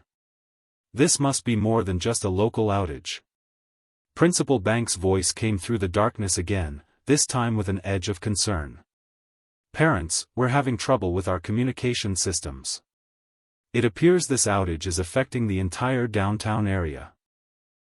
We're going to need to arrange alternative transportation for those who need it." "My car won't start if the electronic systems are affected," Henry said, more to himself than anyone else. "And the parking garage's electronic locks." "I walked here," Haley said automatically. "My apartment is only 6 blocks away." The words hung in the air between them, loaded with implications. Lucy's house was across town, easily a 40-minute drive in normal circumstances. With traffic lights out and potential chaos in the streets, it could take hours to get home, if Henry could even get his car out of the electronic parking garage. "Daddy, I'm scared," Lucy said, her voice trembling in the darkness. Without thinking, both Henry and Haley reached for her at the same time, their hands brushing in the darkness. The contact sent electricity through both of them that had nothing to do with the power outage and everything to do with the connection they had been trying so hard to deny. "Princess, it's going to be okay," Henry said, his voice gentle despite the strain of the past weeks. "We'll figure this out." "The city's emergency services are overwhelmed," Principal Banks announced after consulting with someone via radio. "Parents who live nearby are being asked to provide temporary shelter for those who can't get home safely. The Red Cross is setting up emergency stations, but, you can come to my place," Haley found herself saying before her rational mind could interfere. "Both of you. It's close, and I have battery-powered lights and a gas stove." Henry was quiet for so long that Haley wondered if he'd heard her. "Henry," she said softly. "It's just practical. Lucy needs somewhere safe and warm, and with the investigation requirements about supervised contact, Principal Banks is here as a witness that this is purely emergency circumstances." "Miss Pierce is right," Principal Banks said, appearing beside them in the darkness. "Emergency protocols override normal procedures. Mr. Fairbank, your daughter's safety takes priority." "Okay," Henry said finally, his voice rough with emotions he was struggling to control. "Thank you, Haley." "I mean, Miss Pierce." The walk to Haley's apartment was surreal. The city had transformed into something from another era, with cars stranded at dead traffic lights and people emerging from buildings with flashlights and candles. Henry pushed Lucy's wheelchair while Haley guided them through the dark streets, all three of them united in the strange adventure of navigating a powerless world. "This is actually kind of exciting," Lucy said, her fear replaced by curiosity as they passed groups of neighbors sharing battery-powered radios and stories. "It's like we're pioneers or something." "Very brave pioneers," Haley agreed, unlocking her apartment door and ushering them into the darkness of her modest home. As Haley lit candles and started her gas stove to heat water for tea, Henry looked around her small apartment with new eyes. Even in the dim candlelight, he could see that every surface reflected her dedication to her students: educational books, adaptive learning materials, photos of children's achievements covering the refrigerator. It was warm and lived in and completely different from his sterile penthouse. "This is cozy," Lucy said, rolling her wheelchair closer to the coffee table where Haley had arranged several candles. "It feels like a storybook house." "Thank you, sweetheart," Haley said, bringing them cups of hot tea. "I like it too." For the first time in weeks, the three of them were in the same space without the weight of investigations and custody battles pressing down on them. In the soft candlelight, with the strange intimacy created by the citywide emergency, some of the tension that had characterized their recent interactions began to ease. "Miss Pierce?" Lucy said after she'd finished her tea. "Can you tell us a story? Like you used to do during reading time?" Haley glanced at Henry, unsure whether this level of normalcy was appropriate given their circumstances. "Please," Henry said quietly. "She's been having trouble sleeping lately. A story might help." As Haley began weaving a tale about a brave princess who used her special wheels to help save her kingdom, Henry found himself watching her face in the candlelight. The passion and warmth that had first attracted him to her was still there, unchanged by all the complications they'd faced. She was still the woman who saw limitless potential in his daughter, still the teacher who had brought light back into Lucy's eyes. Lucy fell asleep halfway through the story, curled up on Haley's couch with a blanket tucked around her. In the quiet that followed, Henry and Haley found themselves alone together for the first time since the investigation began. "She looks peaceful," Haley said softly, adjusting Lucy's blanket.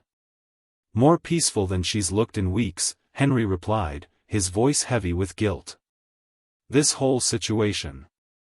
I thought I was protecting her, but I think I've just made everything worse."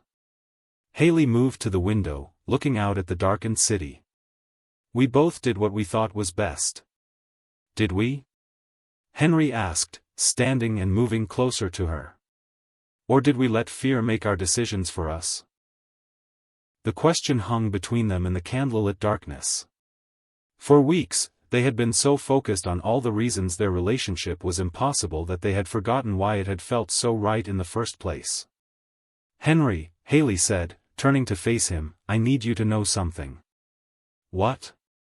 Even if I lose my job, even if this investigation destroys my career, I don't regret what happened between us. Her voice was steady despite the emotion behind the words. You and Lucy. You changed my life. You made me remember what it felt like to hope for something more than just surviving. Henry felt something crack open in his chest. Haley, let me finish, she said, her voice growing stronger. I've spent these past weeks wondering if caring about you was a mistake, if crossing those professional boundaries was worth the consequences. And you know what I realized? What? The mistake wasn't falling for you. The mistake was believing that love was something I had to be ashamed of. Haley's eyes shone with unshed tears in the candlelight. I love you, Henry. I love your dedication to Lucy, your vulnerability beneath all that corporate armor, the way you made me feel like I was worth more than I ever believed. And I love that little girl like she was my own daughter. The confession hung between them like a bridge across an impossible chasm. Henry stared at her, this remarkable woman who had just risked everything to speak her truth. I love you too, he said, the words feeling like they'd been locked inside him for months. God, Haley, I love you so much it terrifies me. When I'm with you, when I see you with Lucy, I remember what it feels like to want something more than just success. You make me want to be a better man, a better father. Then why are we fighting this? Haley asked, stepping closer to him. Why are we letting other people's fears dictate our choices? Because I'm terrified of losing Lucy, Henry said, his voice breaking slightly. She's everything to me. If my ex-wife gets full custody because of our relationship, she won't, Haley said with conviction. Henry, you're an amazing father. Anyone who spends 5 minutes with you and Lucy can see how much you love each other. Your ex-wife is using our relationship as a weapon because she knows she can't win on the merits of your parenting. But the investigation, your job, my job is important to me, Haley interrupted. But it's not more important than love. It's not more important than the family we could be. Henry reached for her then, his hands cupping her face in the gentle candlelight. Are you sure? Because if we do this, if we fight for this, there's no going back. It's going to be messy and complicated and probably public. I'm sure, Haley whispered. Are you? Instead of answering with words, Henry kissed her. It was different from their first kiss weeks ago, deeper, more desperate, weighted with everything they had been holding back. It was a kiss that spoke of fear overcome by courage, of two people choosing love despite the risks. When they broke apart, both breathing unsteadily, Henry rested his forehead against hers. I've been so scared of losing what I have that I almost lost what I needed most, he murmured. We both did, Haley replied. But we don't have to make that mistake again. They stood together in the candlelit darkness, the city powerless around them but their own connection burning brighter than ever. Outside, emergency crews worked to restore electricity to the city. Inside Haley's modest apartment, two people had found something far more powerful than any electrical grid. What happens now? Henry asked. Now we fight, Haley said with determination. For us, for Lucy, for the life we want to build together. No more hiding, no more letting fear make our decisions. The custody hearing is in 3 days. Then we have 3 days to show everyone that love makes us stronger, not weaker. That Lucy is better off with parents who choose courage over fear. Henry kissed her again, softer this time, full of promise and possibility. I should warn you, he murmured against her lips, I'm very good at fighting for what I want. And I want you, Haley Pierce. I want us. Good, Haley replied, smiling for the first time in weeks. Because I'm not going anywhere. Not anymore. As if summoned by their renewed connection, Lucy stirred on the couch, opening sleepy eyes to see her father and teacher standing together in the candlelight. Are you friends again? She asked with the directness of childhood. Henry and Haley exchanged a look full of love and determination. "We're more than friends, Princess," Henry said, moving to kneel beside Lucy's couch while keeping one hand linked with Haley's. "If that's okay with you." Lucy's smile was brighter than all the candles in the room. "I've been waiting for you to figure that out," she said with 8-year-old wisdom. "You're both happier when you're together." And in that moment, surrounded by candlelight and love and the courage to fight for what mattered most, all three of them knew that whatever challenges lay ahead, they would face them as a family.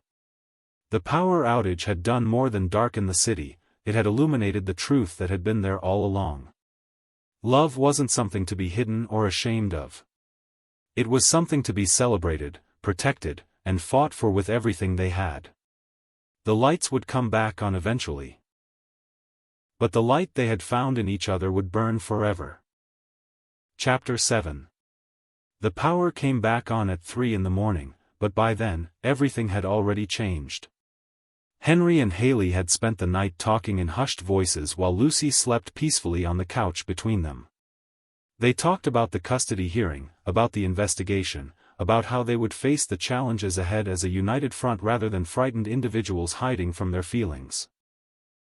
"I want to testify at the custody hearing," Haley said as dawn broke over the city, her voice firm with resolve. "About Lucy's progress, about what kind of father you are, about how much she needs both of us in her life." "Haley, that could destroy your career," Henry warned. "If you publicly support me, the investigation, let them investigate," Haley interrupted, her eyes blazing with determination. "I have documentation of every interaction we've had, proof of Lucy's remarkable progress, testimony from colleagues about my dedication to all my students. More importantly, I have the truth on my side." "And what truth is that?" "That love makes us better teachers, better parents, better people. That Lucy has thrived because she's surrounded by adults who care about her completely. That you and I together are stronger than either of us alone." Henry reached for her hand, marveling at the courage of this remarkable woman. "Are you sure you want to do this? There's no going back once we make this stand." "I've never been more sure of anything in my life," Haley replied, squeezing his fingers. "We're going to fight for our family, Henry. All of us, together." When Lucy woke up that morning, she found her father and her teacher making breakfast together in Haley's small kitchen, and her smile was brighter than the restored electricity. "Are we a family now?" she asked with the directness that 8-year-olds possessed. "We're working on it, Princess," Henry said, kneeling beside her wheelchair. "But it might take some time, and there might be some difficult conversations with lawyers and judges." "I don't care about lawyers," Lucy said matter-of-factly. "I just want you both to be happy. And I want Miss Pierce to come to our house for dinner and help me with my art projects and maybe read me stories before bed." Haley felt tears prick her eyes at the simple, pure love in Lucy's voice. "I would love all of those things, sweetheart." "Then it's settled," Lucy announced with the confident authority of someone who had never doubted that love would win. The custody hearing was scheduled for Tuesday morning in Judge Martinez's courtroom. Henry's lawyer, David Chen, was a formidable presence who had initially been skeptical about Haley's involvement but had been won over by her passionate advocacy for Lucy. "This is unconventional," David warned them during their preparation session. "Having the child's teacher testify about the father's character could backfire if the judge sees it as inappropriate involvement." "Then we make sure the judge understands that appropriate involvement is exactly what Lucy needed," Haley replied calmly. "I have data, David. Test scores, behavioral assessments, progress reports. I can prove that Lucy has thrived under the current arrangement." Henry's ex-wife, Victoria, arrived at the courthouse with her own legal team and an air of cold confidence. She had been beautiful once, Henry remembered, but years of bitterness had hardened her features into something sharp and unforgiving. "I see you brought your little teacher friend," Victoria said with a smile that didn't reach her eyes as they passed in the hallway. "How touching." "Victoria," Henry replied evenly, "this is about Lucy's best interests." Nothing more, nothing less. We'll see what the judge thinks about your fitness to parent when your judgment is so clearly compromised, Victoria shot back before disappearing into the courtroom with her lawyers. Judge Martinez was a woman in her 60s with kind eyes and a reputation for putting children's welfare above all other considerations. She listened carefully as Victoria's lawyer painted a picture of Henry as a workaholic father whose recent, inappropriate relationship demonstrated poor judgment and instability. Your Honor, Victoria's attorney argued, Mr. Fairbank's involvement with his daughter's teacher represents a clear lapse in judgment that puts the child's educational stability at risk. This pattern of behavior suggests he prioritizes his personal desires over his daughter's needs. When it was David's turn to present Henry's case, he called Haley to the witness stand. Miss Pierce, David began, how long have you been working with Lucy Fairbank?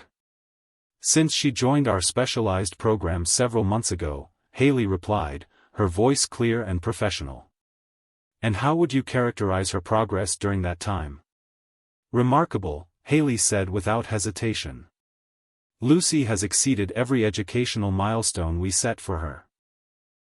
Her confidence has grown exponentially, her academic performance has improved dramatically, and she's developed into a leader among her peers. In your professional opinion, what factors contributed to this progress? Haley looked directly at Henry, then at the judge. Lucy thrives when she feels supported and loved unconditionally. Mr. Fairbank's dedication to understanding her needs, his willingness to learn about adaptive technologies, his consistent presence at school events. All of these demonstrate exceptional parenting. Miss Pierce, Victoria's lawyer interjected during cross-examination, isn't it true that you've developed personal feelings for Mr. Fairbank that compromise your professional judgment? No, Haley replied firmly. My feelings for Mr. Fairbank developed because of his exceptional dedication to his daughter, not despite my professional responsibilities. A parent who cares enough to understand his child's educational needs, who asks thoughtful questions about her progress, who makes time in his schedule to observe her therapy sessions, that's not compromise. That's exemplary parenting. But you admit you have personal feelings for him? I admit that I've fallen in love with a man who puts his daughter's needs above everything else, including his own happiness, Haley said, her voice growing stronger. I've fallen in love with someone who sees his child's potential rather than her limitations, who fights for her opportunities rather than making excuses for her challenges. Yes, I have personal feelings for Mr. Fairbank. I have respect, admiration, and love for a father who deserves all three. The courtroom was silent as Haley's words hung in the air. Miss Pierce, Judge Martinez said gently, in your professional experience, how has Lucy responded to the relationship between you and her father? Lucy has blossomed, Your Honor. When she feels that the adults in her life are working together, supporting each other, caring for each other, she feels secure and loved. Children don't thrive in environments filled with conflict and tension. They thrive when surrounded by love, cooperation, and mutual respect. And if the court were to disrupt Lucy's current educational placement due to concerns about your relationship with Mr. Fairbank? Haley's voice was steady but passionate. It would be devastating for her, Your Honor.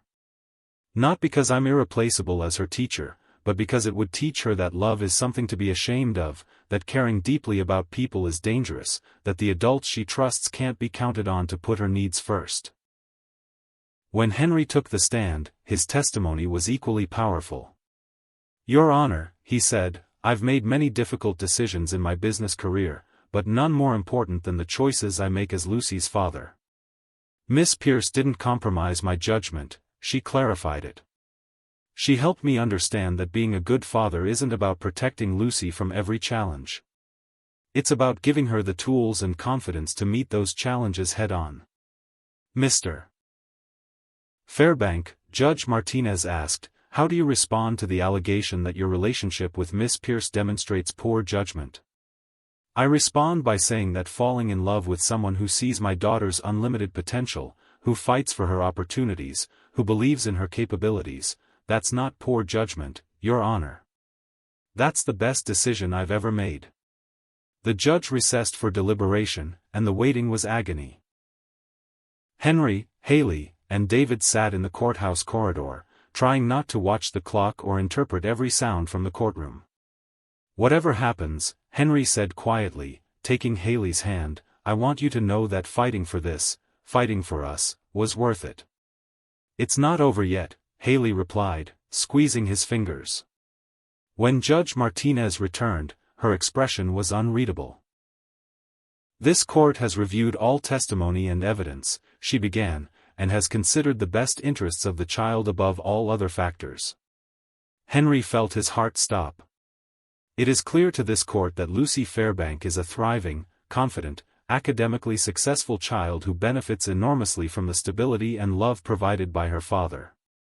The relationship between Mr. Fairbank and Miss Pierce, far from representing poor judgment, appears to demonstrate exceptional judgment in surrounding the child with adults who are committed to her welfare." Henry felt Haley's hand tighten in his. "The petition for change of custody is denied," Judge Martinez continued.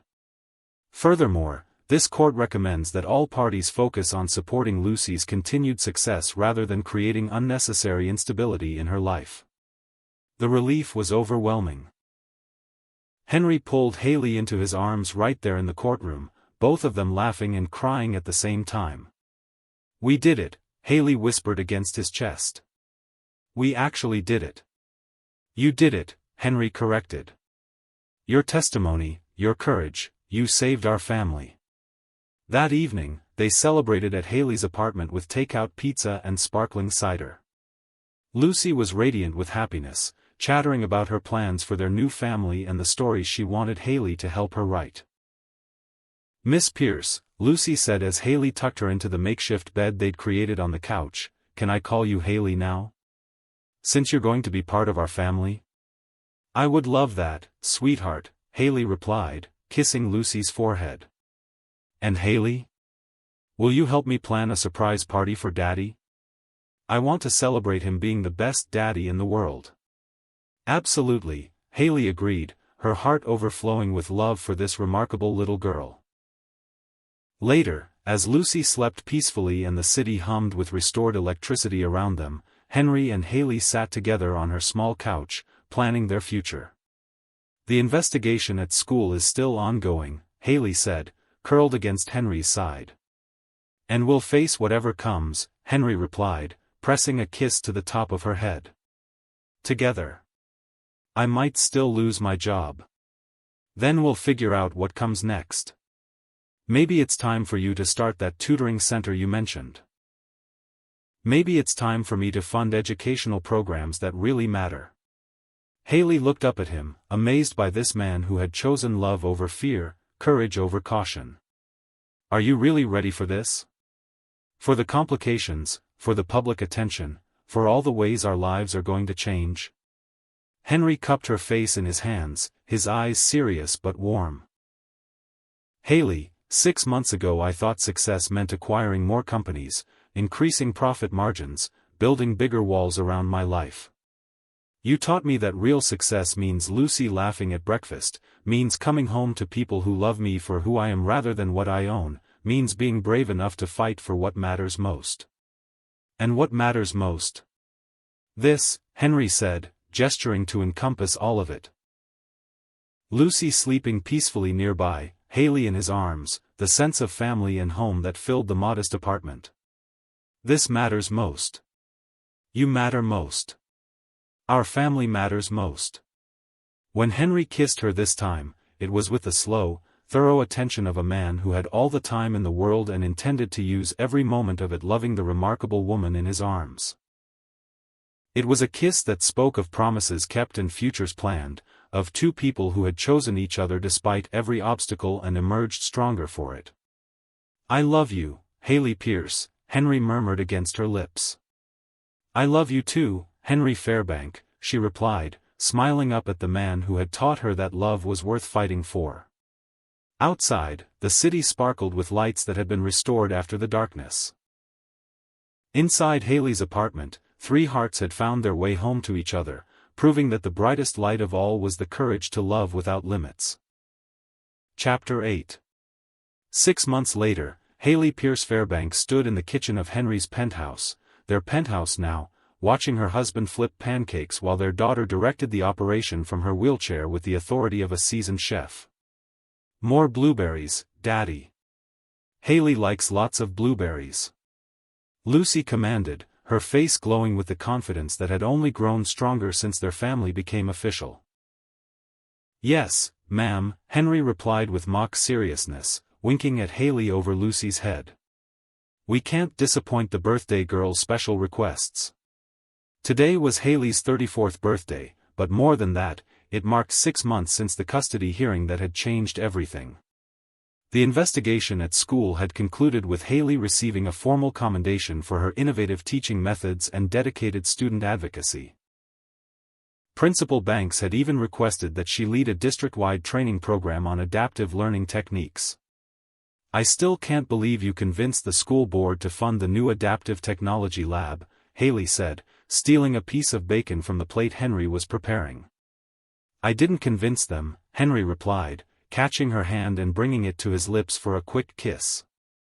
"Your presentation convinced them. I just provided the financial backing for their good sense."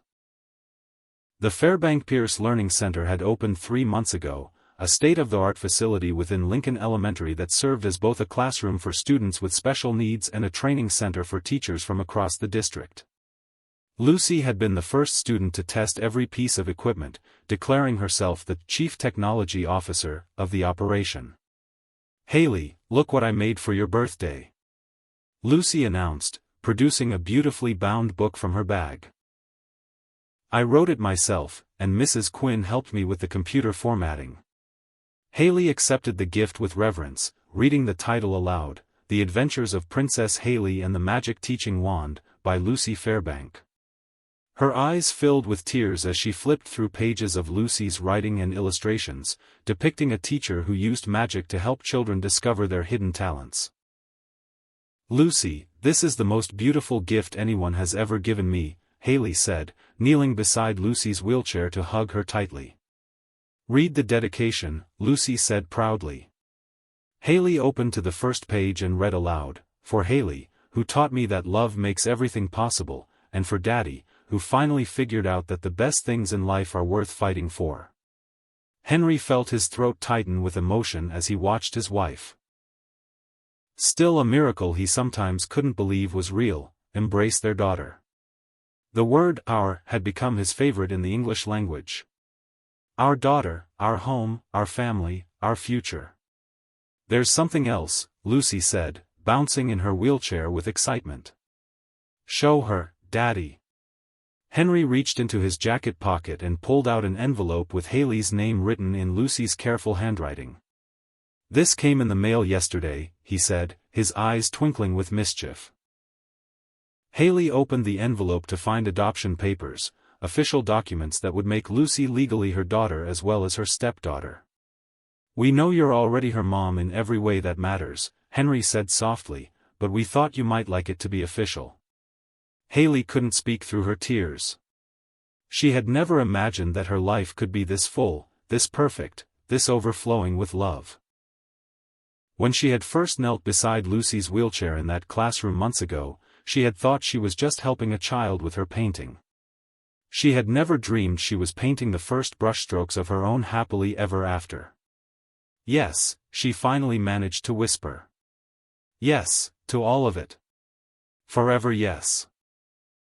Their celebration breakfast was interrupted by the doorbell, and Henry returned with a delivery of flowers and packages from colleagues, friends, and former students who had become part of their extended family. Molly had sent a card that made them all laugh, "I told you so. Love, your annoyingly perceptive best friend." Mrs. Patterson called yesterday, Lucy announced as they opened gifts. "She wants to know if you'll help her son with his reading like you helped me. And Tommy's mom from my art class asked if the learning center takes new students." Word spreads fast, Henry observed with pride. "You're going to be busy, Mrs. Fairbank." "We're going to be busy," Haley corrected. This is a family business now, remember? I teach, you fund, and Lucy supervises. And I'm very good at supervising, Lucy added with 8-year-old authority. I have lots of ideas for making the learning center even better. As the morning progressed into afternoon, they found themselves curled up together on the living room couch, the same couch where Henry had first realized he was falling in love with his daughter's teacher. Lucy worked on a new story while Henry reviewed proposals for expanding their educational initiatives, and Haley graded papers from her current students, her engagement ring catching the sunlight streaming through the floor-to-ceiling windows. I have an idea, Henry said suddenly, setting aside his laptop. What if we took a family trip to Italy this summer? You mentioned wanting to see the art museums in Florence. Really? Haley's eyes lit up like a child's on Christmas morning. You would want to do that? I want to see Florence through your eyes, Henry said simply. I want to watch Lucy discover Renaissance art for the first time. I want to take tours of museums instead of attending board meetings. I want to learn what I've been missing. Can we see the Leaning Tower of Pisa too? Lucy asked excitedly. I want to take a picture of it with my wheelchair. We can see everything, Henry promised, pulling both his girls closer. We have all the time in the world. As afternoon turned to evening, and their quiet family celebration continued, Haley reflected on the journey that had brought them here. She thought about the scared little girl who had first struggled with her painting, about the guarded businessman who had been terrified to hope for happiness, about the teacher who had almost lost everything by choosing love over fear. What are you thinking about? Henry asked, noticing her contemplative expression. I'm thinking about how extraordinary ordinary moments can be when you're with the right people, Haley replied, watching Lucy's face scrunch in concentration as she worked on her latest story. I'm thinking about how love doesn't just change your life, it shows you what life was always meant to be. Henry kissed her temple, a gesture that had become as natural as breathing. Any regrets? Only one, Haley said, smiling up at him. What's that? That it took us so long to stop being afraid and start fighting for what we wanted. Well, Henry said, his voice warm with love and promise, we have the rest of our lives to make up for lost time. Outside their windows, the city sparkled with countless lights, each one representing dreams and hopes and lives in progress. But inside their home, 3 hearts had found their perfect rhythm, proving that sometimes the most beautiful love stories begin with the simple act of seeing someone's true potential and believing in it completely. Share in the comments below, what would you do if you had to choose between protecting your heart and fighting for a love that could change everything? Have you ever found someone who saw your worth before you saw it yourself? Your stories inspire our community of beautiful hearts. Thank you for joining me on this journey of hearts finding their way home. If this story touched your soul, please hit that like button and subscribe for more passionate tales of love conquering all odds. Tomorrow brings another story of hearts that dared to be vulnerable.